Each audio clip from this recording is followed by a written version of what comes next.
কিভাবে করা যায়, অর্থাৎ 2 মিনিট থেকে কিভাবে 10-15 মিনিট করা যায় সেই বিষয়ে আজকে কথা বলবো। সহবাসের সময়কে দীর্ঘায়িত করার জন্য স্বামী স্ত্রী দুজনকেই ধৈর্যশীল এবং সহনশীল হতে হয়। মাথা ঠান্ডা রেখে যৌন কার্য পরিচালনা করতে হয়। মনে রাখবেন যে আপনি যুদ্ধক্ষেত্রে যুদ্ধ করতে যাচ্ছেন না, জয়লাভ করতে যাচ্ছেন না। আপনি যাচ্ছেন আপনার পার্টনার অথবা স্ত্রীকে সুখ দিতে এবং নিজে সুখ নিতে। যখন সহবাস শুরু করতে যাবেন তার পূর্বে দুজনকে পর্যাপ্ত পরিমাণ ফোরপ্লে করবেন। সাধারণত পুরুষেরা খুব অল্প সময়ের ভিতরে উত্তেজিত হয়ে যায়, আর মহিলাদের উত্তেজিত হতে একটু সময় লাগে, অর্থাৎ 10 থেকে 15 মিনিট, কখনো দেখা যায় যে 30 থেকে 35 মিনিটও সময় লেগে যায়। এই জন্য দুজনকে পর্যাপ্ত পরিমাণে ফোরপ্লে করবেন। যখন দেখবেন যে চরম উত্তেজিত হয়ে গেছেন, ঠিক সেই মুহূর্তেই যৌন কার্য শুরু করবেন। আচ্ছা, যৌন কার্য শুরু করার পর যখন আপনার প্রাইভেট অঙ্গ স্ত্রীর যোনির মধ্যে প্রবেশ করবেন এবং 5 থেকে 6 বার সঞ্চালন করার পর যখন বুঝতে পারবেন যে আপনার বীর্যপাত হয়ে যাচ্ছে, ঠিক সেই মুহূর্তে আপনি আপনার প্রাইভেট অঙ্গ সরিয়ে আনবেন যোনিপথ থেকে।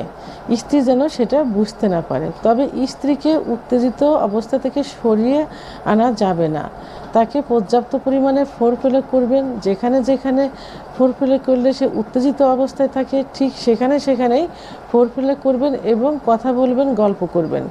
এর মধ্যে দেখবেন যে আপনার প্রাইভেট অঙ্গ নিস্তেজ হয়ে গেছে। তো আবার যখন নিস্তেজ অবস্থা থেকে আবার শুরু করার ডিসিশন নেবেন, তখন মন মানসিকতা সেইভাবে তৈরি করবেন। তবে যৌন কার্য পরিচালনার পূর্বে অর্থাৎ সহবাসে আসার পূর্বে আপনি কিছু খাবার খেয়ে নেবেন, যেমন 1 গ্লাস কুসুম গরম দুধ, 1টা ডিম, 1টা কলা, 2টা খেজুর, 2টা কাজু বাদাম।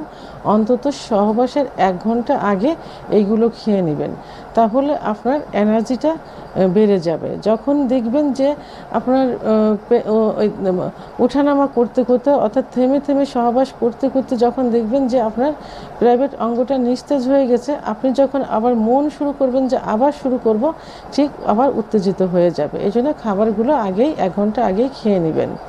তো যখন প্রাইভেট আবার যৌন কার্য পরিচালনা করবেন, তখন আবার সেইভাবে নিজেকে প্রস্তুত করে যৌন কার্য শুরু করবেন। আবার 5 থেকে 6 বার সঞ্চালন করার পর যখন আবার বীর্যপাত হওয়ার সম্ভাবনা হবে, ঠিক তখন আবার এইভাবে বের করে ফেলবেন।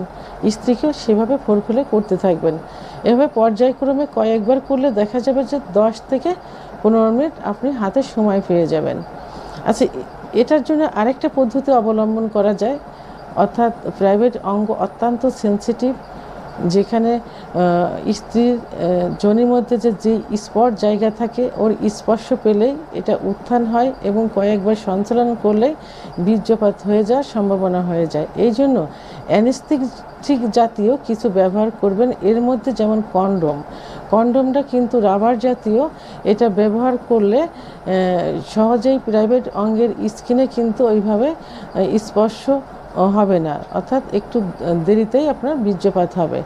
আবার আপনি এটাও করতে পারেন, অ্যানেস্থেটিক জাতীয় ভ্যাজলিন অথবা জেলি ব্যবহার করতে পারেন। যেমন আমরা শীতের সময় যে ভ্যাজলিনটা ব্যবহার করি, এটা কিন্তু অনেকটাই অ্যানেস্থেটিক জাতীয়, অর্থাৎ অবশ ধরনের। এই ভ্যাজলিনটা আপনি ব্যবহার করতে পারেন। এটা প্রাইভেট অঙ্গের আঘাত থেকে অর্থাৎ অগ্রভাগ থেকে মাঝপথ পর্যন্ত ব্যবহার করবেন এবং যৌন মিলনে যাবার পূর্বে একটু ধুয়ে নিতে পারেন। যদি একটু চুলকায় তাহলে অবশ্যই অ্যালার্জি জাতীয় একটা ওষুধ খেয়ে নিতে পারেন। তো তাহলে দেখা গেল কি যে আপনি অ্যানেস্থেটিক জাতীয় জেলি অথবা ভ্যাজলিন, কন্ডোম ব্যবহার করেও দীর্ঘ সময় যৌন কার্য পরিচালনা করতে পারেন। তো আমরা যে পদ্ধতিটা পূর্বে বললাম যে থেমে সহবাস করতে হবে, এইটা আপনি 4 থেকে 5 মাস প্র্যাকটিসটা করলে একটা সময় অভ্যাসে পরিণত হয়ে যাবে। তখন এই থেমে সহবাস আর করা লাগবে না, এমনিতে আপনার সময়টা বেড়ে যাবে। তো বন্ধুরা, আমার ভিডিওটি সম্পর্কে যদি কোনো মতামত থেকে থাকে তাহলে অবশ্যই কমেন্টসের মাধ্যমে জানাবেন। আর ভিডিওটি ভালো লাগলে লাইক, কমেন্ট, সাবস্ক্রাইব করে আমার সঙ্গে থাকুন। আল্লাহ হাফেজ।